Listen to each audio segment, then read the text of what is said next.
On today's Locked On Thunder podcast, the Oklahoma City Thunder got absolutely crushed, and I mean crushed, by the Milwaukee Bucks today, heading into the All-Star break. But Nikola Topic did debut for OKC, and J-Dub is out, but the use was loose today. On today's show, we're diving into all of that.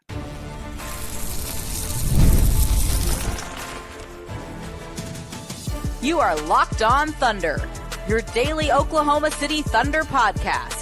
Part of the Locked On Podcast Network, your team every day. Let's get it going on the Locked On Thunder podcast, on the Locked On Podcast Network, your team every day. Now the number one sports podcast network in the world, Locked On Podcast Network. I'm your host, you remember, and beat writer for Thunder on SI.com, Rylan Stiles. Follow me on Twitter at Rylan_Stiles. Follow the show on Twitter at LO Thunderpod. On today's show, we're diving into the Oklahoma City Thunder, seeing Nikola Topic debut at the NBA level. J-Dub is out once again. The Thunder were obliterated by the Milwaukee Bucks as the All-Star break comes at the perfect time as the Thunder crawled their way there tonight with their last 48 minutes until the week-long hiatus. Today's show brought to you by Game Time. Go download the Game Time app, create your account, and use code LOCKEDON for $20 off your first purchase.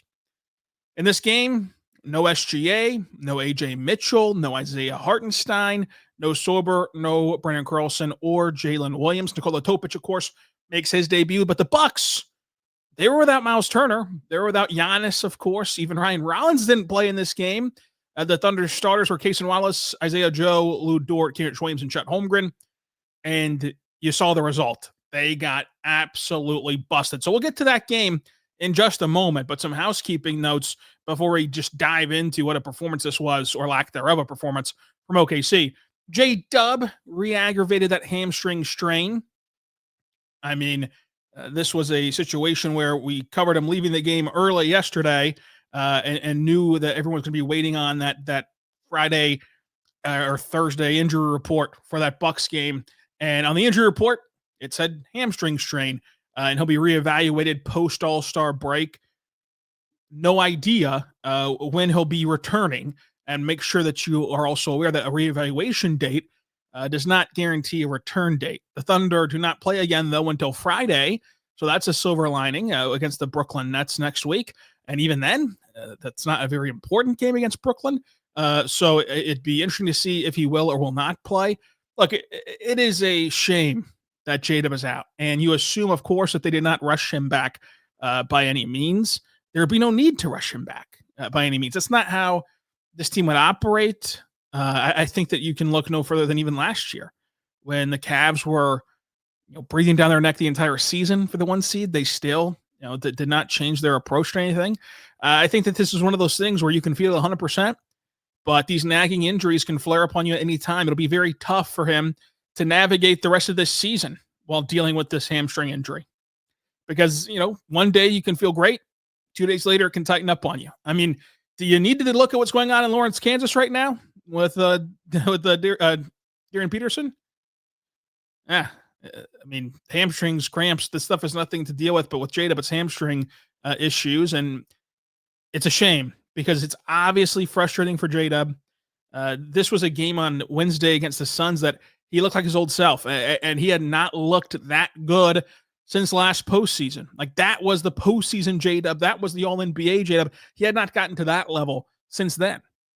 And he himself talked about how, finally he felt back when it came to the wrist and his play that kind of went in line with his feeling. Because not only did he say his wrist felt great, but against the Suns, the best jump shooting game of his season so far, the best ball handling game of his season so far, the best overall game of his season so far. So the good news is the wrist no longer seems to be a problem for J-Dub. That touch, that feel seems to be back for him. But now there's a new issue, which is this hamstring strain. And you look around the NBA, and historically in the NBA, these hamstring strains, these hamstring issues, these soft tissue issues, they don't exactly just magically go away. This will be something that he and the Thunder have to work together and be cautious on and take care of and hope that it doesn't pop up at the wrong time. And right now, you at least get a week off of no games for him to miss, and we'll see if he can play against the Nets. But that's all we know about J-Dub. You can go check out Mart. He had that with this J-Dub issue. We'll see what happens with him moving forward. But I do think that this is going to be something that, you have to wonder about. Look, again, I don't think that they rushed him back. I think that on top of the fact that this is an injury that can be lingering, as we discussed when he initially had it, it also is just the sport of basketball can lend itself to accidentally, pulling a hamstring on that play he had in the fast break where it kind of re-flared up. But also on today's show, I want to dive into Nikola Topic, who made his NBA debut. And this was a highlight that you just can't throw this in after berating the Thunder's performance. Now, you have to put this at the top of the show because we were going to get into all the bad that happened, all the ugly that happened, all the negative that happened on the court tonight. But you can't put this after that. You got to put this on the front end because this is just an awesome story. Nikola Topic, who was a seemingly lock for a top 5 pick in the 24 NBA draft and then suffers the ACL injury, tears his ACL, rehabs all of last year to get back from it, does get back from it, plays wonderfully in Summer League, plays really good in the preseason opener, and then shockingly diagnosed with testicular cancer and had to go through chemotherapy, had to go through cancer treatment, had the game ripped away from him for over a year. And then this week, out of the blue, makes his G League debut after clearing chemotherapy at the turn of the new year. He was ready to play in the G League, played in a back-to-back Monday and Tuesday for the G League, lit it up against the Skyforce. And this, his third game in 4 nights. Like, you think about that. They really threw him into the deep end of the pool of just, he was so eager to get out there, and you can tell, like, what this meant to him to play basketball, that, like, hey, 3 games in 4 nights, have at it, let's go. Everybody's excited. Everybody's anticipating it. Everybody is bought into it. Topic, you cannot be more thrilled for Nikola Topic to have this long-awaited debut on a lengthy journey, and a journey that nobody can ever imagine going through. And I thought that Chet, go and listen to his answer about Topic, because I thought that he really gave a lot of context to this of, he was teed up by Nick Gallo, whom I love, about like, hey, Chet, you've missed time and you've missed your whole rookie season. Then you finally get to play. What are those emotions kind of like? And Chet was quickly like deflective of that, saying that he would never compare himself to what Topic went through.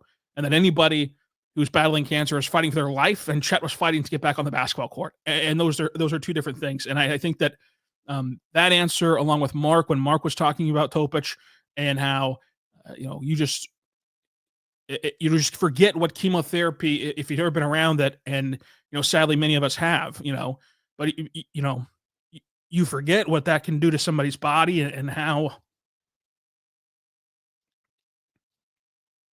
unforgiving that process can be. And to see Topic, just be able to get through that and then rehab the ACL injury, in reverse order, of course, but coming back from 2 major things to get on the floor, like 3 games in 4 nights, just an unbelievable journey, and something that you have to just appreciate. And like Chet said, he could go 100 for 100 tonight. He could go 0 for 100 tonight, and it would still be a monumental, impressive display. And it was. I mean, he checks in similarly to how his G League career starts. He checks in first play after this massive standing ovation, even the Bucks bench standing up and applauding him. Everybody in the building, really matched the moment, man, of how special this was. First play into the game, he checks in, dumps the ball to J-Will for an assist. He leads the charge on a fast break, kicks to Kaysen drives, Kaysen kicks to McCain, one more pass to Caruso for 3. The ball movement when Topic was in there was different. On a night where the offense really got stuck in the mud for Oklahoma City, when Topic was in there, the ball had energy, as Mark would always say about other guys, and that is true with Nikola Topic. And his first NBA bucket, dribble to the elbow, screen from Chet, pulls up, cashes in an elbow midi with Sims late to close out. Some really nice sequences from Topic. But, again, to Mark's point, it is impossible to quantify the just toll that the treatments have taken on Topic. And You look at, I mean, his agent put out there January 1st that like he had cleared his treatments, and that's a quick turnaround to have cleared them and then got to the point they can play again. So credit to Nikola Topic for what he was able to do. What a special story. What a special moment for him. And then Usman Dieng comes back to OKC. And boy, did Ousmane Dieng really give OKC the business of this one as he led the charge for Milwaukee, and they got a massive win coming up. But first, I want to say right now, better your friends over at FanDuel. Go check out FanDuel today because FanDuel is incredible. And whenever you look at FanDuel, there's no better place than FanDuel to view the Olympic Games. It's officially here. And if you're like us, locking into these events is fun to do on a bigger stage every 4 years. And that's why following the Winter Games on FanDuel, it just makes sense, from medal counts to individual events to finding your angle on the sport you care about most. FanDuel gives you more ways to stay connected to the action. The drama of curling matches, and that starts slow, and then they somehow get more intense as it goes along. Speed skating races decided by inches. Hockey, which has all the pageantry and all the movies. I guess there's only one movie, but still movie about Olympic hockey. From opening face-off, you can really tell the passion there. Even the niche events have stuff for you to lock into for the competitions. FanDuel keeps the entire Olympic experience engaging and from start to finish. So go to the Winter Games right now and see them and be engaged with them on FanDuel. FanDuel, play your game. Also want to say right now, but good friends over at Indeed, folks. Indeed is incredible. And with Indeed, hiring isn't just about finding someone willing to take your job. It's about finding the right person with the right background who can help your business move forward. And if you want candidates who match what you're looking for, Indeed sponsored jobs is the move, because Indeed is there for you. So that way, instead of hoping the right person stumbles across your post, Indeed helps you match with the qualified candidates to boost your job listing to the people who fit your specific criteria like skills, certification, location. If I were hiring, I wouldn't want just someone who can help. I'd want someone with real experiences who can jump right in. That's what I like about Indeed. You can get specific, targeted individuals that fit exactly what you need. It saves you time, and also the sponsored jobs you post can be seen by qualified candidates who actually fit that role. And here's a stat for you. In the minute I've been talking to you, companies like yours have hired 27 people worldwide on Indeed, according to their data. So if you're hiring, spend less time searching, more time interviewing candidates who check all the boxes with Indeed sponsored jobs. In fact, listeners of this show can get a $75 sponsored job credit to help boost your job to the premium status it deserves at Indeed.com/podcast. Indeed.com/podcast. Terms and conditions apply. Again, hiring, do it the right way with Indeed. We're back on the Lockdown Thunder podcast on the Lockdown Podcast Network, your teams every day. And it's not every day that you get to talk about a news performance like this. In fact, I think that the amount of days that this Daily Thunder podcast got to talk about news performances like this might have just hit one. I think it just hit one, unless we're counting G League pods. But man, he crushed OKC tonight, and he was killing them on the glass. Dished out some assists, tough buckets to fall. He was playing more aggressive in this game than he has ever at the NBA level, and that's off of last night in Orlando when he had a career high 5 triples. Like, this is a great stretch of basketball for Us. First career double-double, career high in rebounds. He even hit a no-dip 3 tonight. A no-dip 3. Who's Usman Dieng feeling like tonight? 19 points, a career high, 11 rebounds, 6 assists, a steal, 4 blocks. 4. A plus 21 tonight in 33 minutes. 60% shooting from the floor, 3 for 6 from 3, and 2 for 4 from the free throw line. Wow. What an impressive display from Us. And you don't want to take anything away from Us. And Mark talked about it after the game of that, you want to be a program where guys, you get the reputation of like guys succeed once they've been through that developmental system, once they've been through that organization. I'm not ready to stamp Us and to buy up a ton of Us stock, but you all know on this show, you every dares understand that even in his lowest points in OKC, being able to watch him in the G League, cover the G League whenever others don't have time to, apparently, there's a real player there. There's a real elite NBA defender there. And it was always about finding ways to do the other stuff. And even as recently as this month, whenever he had an increased role in OKC before the trade deadline due to the injuries, we were discussing how it felt like he was just playing so much more confident, in part because he just had nothing to lose. Like, everybody knew it was kind of over. Everybody knew that it's been a lovely cruise, but we're sorry it's ending. But it's sad, but it's true. Everyone knew that. And so he was kind of given a boost of confidence in that way, it felt like. And then here, that's continued. He's playing at a different confidence level, I think, partly because you understand that it's sink or swim time, Like, I don't know if this practice is still encouraged. I doubt it, frankly. If my grandpa did it to raise his kids, I imagine we've kind of moved away from that, although you can make the argument. Anyway, but tossing your kid into the deep end of the pool to let them learn how to swim, and it becomes go time, I guess it would kind of shock the kid's system. I didn't learn how to swim that way, by the way, but that skipped a generation. But, it kind of feels that way for Us, where it's just like, you know what? You got half a year in the NBA left. Prove that you need to stay. And that aggression led to some good games in OKC before the deadline. And now 2 really good games, career games, literally, for Usman Dieng before the All-Star break. And this is still a really young guy. And this is why, I fully believe that there was still that player in there because he had at least had a trait, and his trait was his defense. But he's still a very young guy. But this was never going to happen for OKC. And there's been very few guys who've gone on from OKC and have went and had a semblance of a career, much less a very positive career. If you remember, Trey Mann, when he was traded to Charlotte, oh my goodness, he was getting buckets, step back. He went to the AI look. I mean, the baggy shorts. Everybody loved Trey Mann for 2 weeks. He was the hottest item in the NBA for 2 weeks. It's like, oh, see, the Thunder had to give up on some guys. Look at Trey Mann. And, now Trey Mann is getting DNP CDs. Like, now Trey Mann had a mop-up duty in OKC to get a reaction out of the crowd at the end of a blowout. Like, that's the Trey Mann story. And I don't know if it's the same thing that happened to Us, but, I wouldn't rush to judgment here. I think that the Jared McCain move is still an amazing move, even at the expense of Us, because you didn't have the ability to facilitate Us playing like this. The minutes, the leverage, in the sense of you're playing very low leverage minutes in Milwaukee. Very low leverage. You didn't give that here. I mean, listen, think about this for a second. There's many of you typing right now as we're talking. I can hear you. I can hear the clacks on the keyboard. How could the Thunder let this guy go? How could the Thunder let this guy go? How could the Thunder lose to Milwaukee? How could the Thunder get blown out?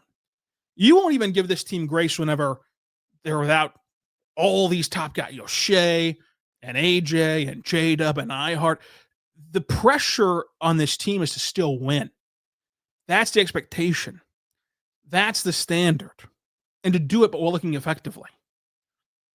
And the second that standard slips, even if there are some explanations for it, it doesn't cut it.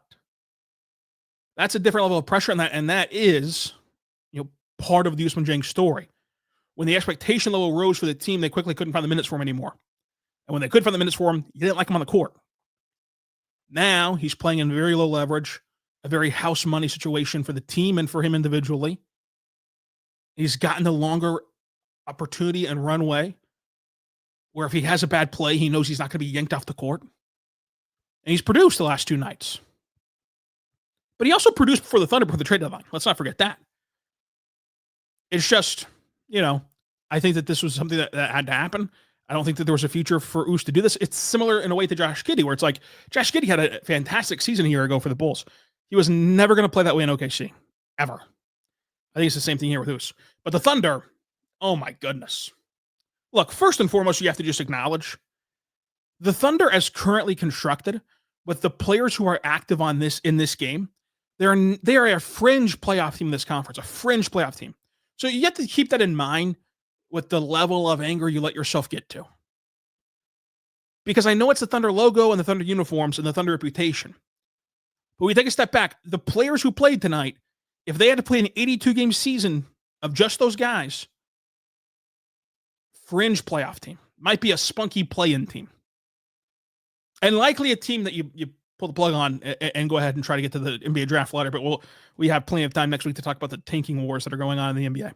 That's what this team is, as they're constructed with these injured players. This is also the last game before the All-Star break. But I tell you what, I know that you're injured, and I know that it's the last, game before the All-Star break, and so you kind of feel like those seniors on senior week where not a lot gets done, those seniors accomplish more in senior week by just showing up to graduation than OKC accomplished tonight. This was a complete and total no-show. A complete and total no-show. A complete lack of effort, a complete lack of intensity, a complete lack of care, a complete lack of execution. And they played, I think, 8.5 total minutes of competent basketball. They let the game slip. And they let the game completely slip away. And they just didn't show up. This is why you ever dares know, since December, we've talked about how this team does spit in the face of the 0-0 win of 18 mentality. And, it's not as repetitive that you hear those phrases anymore, by the way. This team just doesn't have that edge. And it's also hard to have that edge when you don't have any creators. This game, the Bucks start out in a 7-3 run. And OKC's missing clean looks. Wide open three, a Chet Holmgren low block. ISO midi against AJ Green misses. And they just never could recover fully.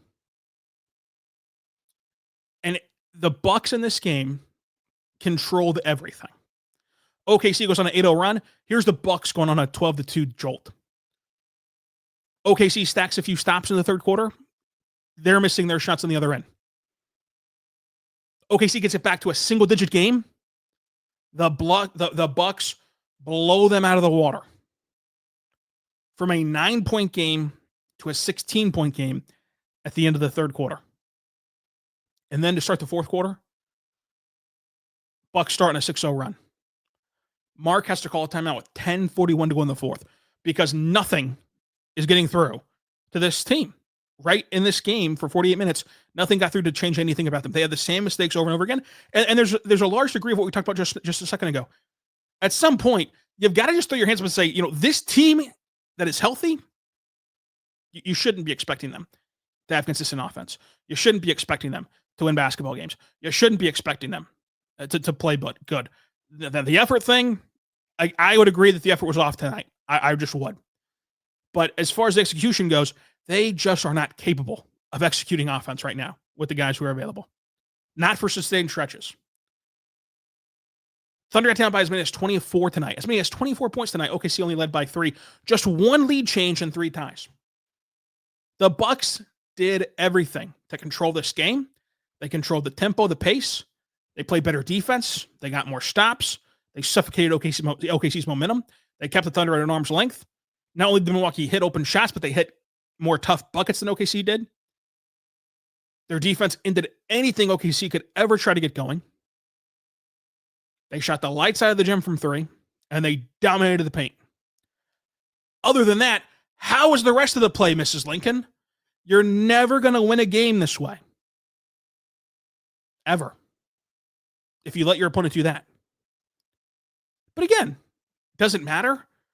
No. And I know that everybody is going to be concerned about the standings. And I get it. It is close. It is close for comfort. 3 games up on the Spurs. And Detroit is at 40-13 at the All-Star break. OKC is at 42-14 at the All-Star break. I get it. But guess what? The standings do not freeze at the All-Star break. The Thunder are not guaranteed to lose the rest of the way. What you're looking at here is simple. The Thunder will either get healthy and win games. Case in point, the Suns game on Wednesday. The Suns game, listen, Saturday, whenever all these guys were out, except iHeart did play, whenever all these guys were out, as well as Saturday, we were telling you on this show, I don't know how they win a game, besides maybe the Bucks game between now and the All-Star break. To win a game. They got 2 of them when J-Dub played. One of them in convincing fashion. One of them got it to the clutch time, and J-Dub took over. They just need some to get healthy. much less everybody get healthy. It's very simple. Either they get healthy and they win a lot of games and they comfortably win the 1 seed in the West and they get the best record in the NBA, which less so matters, honestly. Let's be frank. The 1 seed in the West matters the most. Number 1 seed in the NBA in totality. We just went through this whole song and dance and pony show last year, right? Cavs are jockeying for the 1 seed. They look like they have the 1 seed. Thunder get back in control of it, and it didn't matter anyway because the Cavs failed. Are you 100% certain that Detroit gets to the NBA Finals? And if they do, and if the Thunder do, that's the only time it matters. And guess what? If you can make it to the finals, play the finals on Jupiter. I don't care. When the ball goes up in the air, you better play, whether it's here or Detroit. So again, you worry about that. That's champagne problems, literally. So again, either they're going to get healthy and win, or they're going to stay hurt and they're going to stay injured and they're going to stay missing guys and they're going to see it slip. Because this team just does not have the creators. They do not have the playmakers. They don't have the offense to handle these absences. And some days can look better than others, right? I thought that Saturday looked incredible for what they were dealing with. I thought that Spurs game last week when they had 8 healthy players was a sensational effort. That was a moral victory. And that's the problem with tonight's game. You played a better Spurs team, a healthier team in that game, while having less guys. You had 8 active guys in that game. Did it on the road. Did it against the better player in Wemby than any Buck, although it seems like Goose turns into one, right, in this one. And you had a better showing there. You got that team to clutch time before you lost. And in this game on your home floor, you were blown out of the gym. That's effort. That's effort. That's effort. That's effort. They didn't have it tonight. And there's no excuse for it. Again, if they would have done what they did Wednesday against San Antonio and got it to clutch time, faltered down the stretch, and the Bucks just shot making, man, they pulled it out, huh? They just could not miss from 3. The Bucks made 17 threes tonight on 40% shooting. They just couldn't miss from 3 tonight. If that was the case, it'd be a different story. But that was in your control and you didn't control it. Now, again, I think that there's a level of like, what's the definition of insanity situation going on here?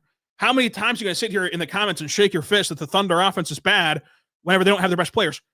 We get it. We get it. Again, I'm telling you and admitting to you, your complaints are right.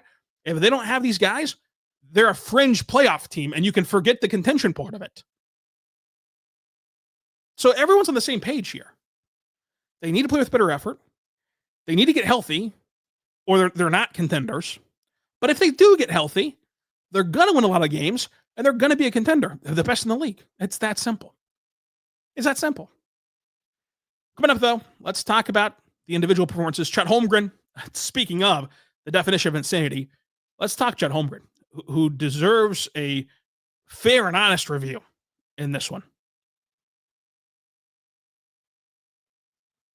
But first, I want to say right now, my good friends over at Game Time, go check out Game Time today, folks, because there's nothing like being in an NBA arena. The crowd, the energy, the moment. Getting tickets, though, that part hasn't always been so simple. That's why Game Time has become the go-to app to scoring tickets fast without the hassle. It puts the advantage back where it belongs with the fans. Pull up the Game Time app today, pick the upcoming games for the NBA, and your tickets are locked in within minutes. I love seeing the all-in price up front. No surprise fees at checkout. Being able to see the view from your seat before you buy makes the decision easy. Zone deals stood out in a big way because you click the section and boom, Game Time picks the seats that you save the most on. Great last-minute ticket options as well. If you're on the fence about going to a game, perhaps you want to wait on that Friday game against Brooklyn to see the injury report, you can wait it out on Game Time. Take the guesswork out of buying tickets for the NBA with Game Time. Go down to the NBA portion of things, the Game Time app today. Create your account. Use code LOCKEDON for $20 off your first purchase. That's code LOCKEDON for $20 off your first purchase. Game Time. Go download today. Let's remember it's gametime.co, not gametime.com. Go check it out today. We're back on the Lockdown Thunder podcast on the Lockdown Podcast Network, your teams every day. Man, Chet Holmgren, huh? I mean, it started out with an entry pass from Kenrich, has AJ Green on the low block in isolation, turns around, jumper, missed. Those are shots that you want him to take 100% of the time. Those are shots that have been hard to get for him under these conditions, and Kenrich did it. and he didn't capitalize. But then he has an and one alley-oop from Cason Wallace. They got the block at the rim to just erase a Jericho Sims shot. And outside of this stretch in the what was it, second quarter to end it, going into halftime, where he nails a step back triple, which they later called a 2. He came rumbling down the lane for an and one. He tapped back in a Lu Dort reverse layup miss for 8 straight points, and then rips his way down the lane on the ball, putting it on the deck, getting to the cup for a massive slam. Outside of that stretch, very quiet night. It was an 11-point second quarter for Chet Holmgren. And it goes back to the definition of insanity, saying and doing the same things over and over again, expecting a different result. Guys, Chet Holmgren, I know that everybody puts a lot of pressure on Chet. Chet's got to be the guy. Chet's got to ball out. Chet's got to carry the load offensively. Chet's got to get shots up. Chet's got to do this. Listen, folks, Chet Holmgren is a very limited player right now. And that's not going to change on Friday. It's not going to change at the All-Star game. It's not going to change against the Nets. It's not going to change against the Cavs. It might change next year, but it's not going to change right now. He's a very limited player. He cannot create his own shot. He cannot find a way comfortably into an offensive rhythm to score for himself.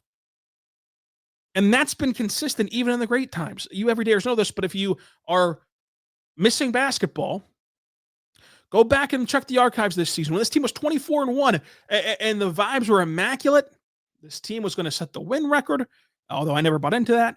Everything was going hunky-dory, right? And Chet's been this incredible story. Even then, what did I tell you was different about Chet's game? He was a much better play finisher. He couldn't finish plays tonight because there was no table setter to have him get spoon-fed opportunities. So he had a great stretch there, but then you turn around and you have this,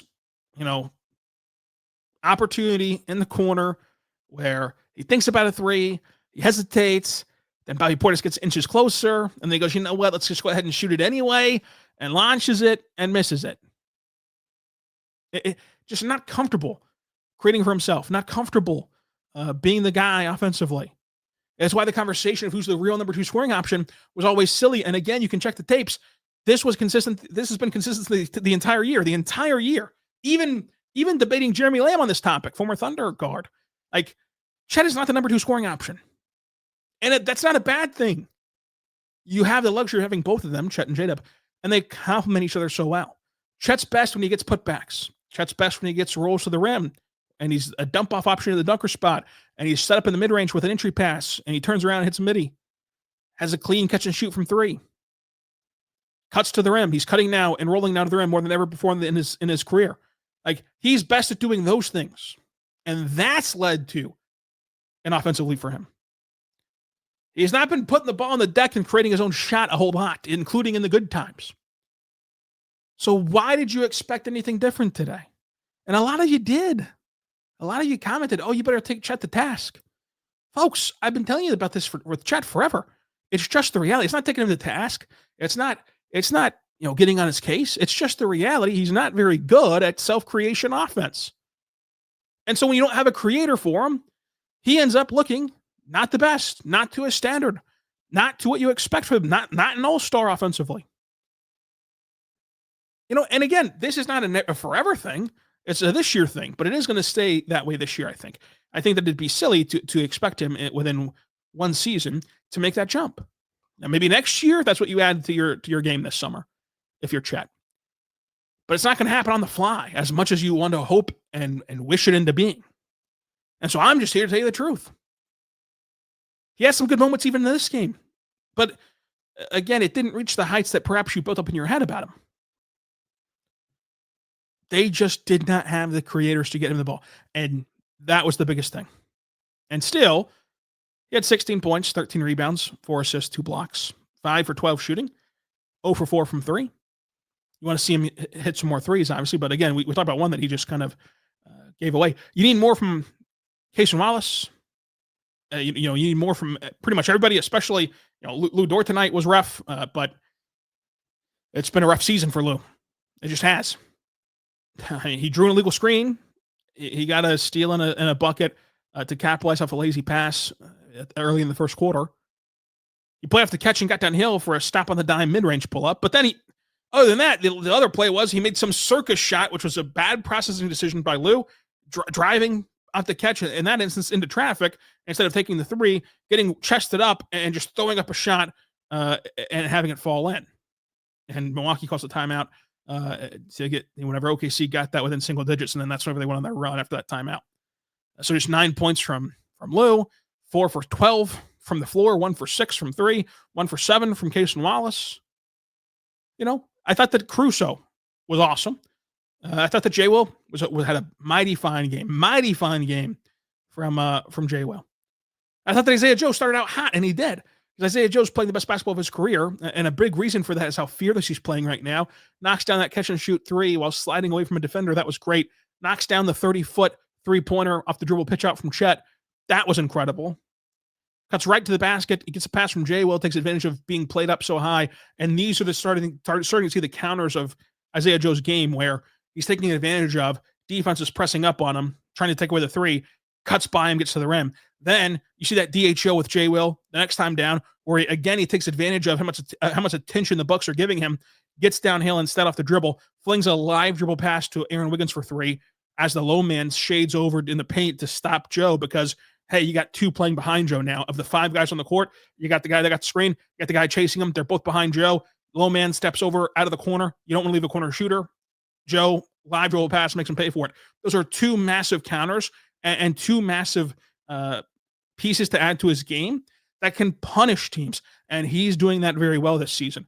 He had an awkward slip on the court in the second quarter, but he was able to come back in the game and play. After that was good to see. But 17 points, 4 rebounds, 2 assists. He was the only guy that you can really praise heavily in this game, and obviously did most of his work, though, in that second frame. But I thought that ultimately you just needed more from everybody in this game. Even Jared McCain, 3 quick fouls. It was not a great night defensively for McCain, even though I thought he really impressed in his first 3 on the defensive side of the floor, especially the first one against the Rockets. But had a driving kick on a broken play out to Caruso with a jump pass for an assist. Caruso was money from 3 on those opportunities for most of the night. Got beat back door once, and that was his 3rd foul. In the third quarter, missed one open 3, and then got the J. Will long rebound hit over to him, hit that one. You like to see him have the confidence to just go ahead and take a couple threes in one possession and knocked it down. But then he missed some really clean ones. He could have had an even bigger night than 13 points. He missed a couple great looks that you want him taking all the time. So it is what it is. Thunder lose to the Milwaukee Bucks. I'm not concerned about it. I don't think that it matters. It's like what Chet said. It's obviously tough that this team has to sit on that now for the next 6 days, 7 days. But they do. What are you going to do about it? And we'll see if this team gets healthy or not moving forward. So until next time, be good and be good to one another.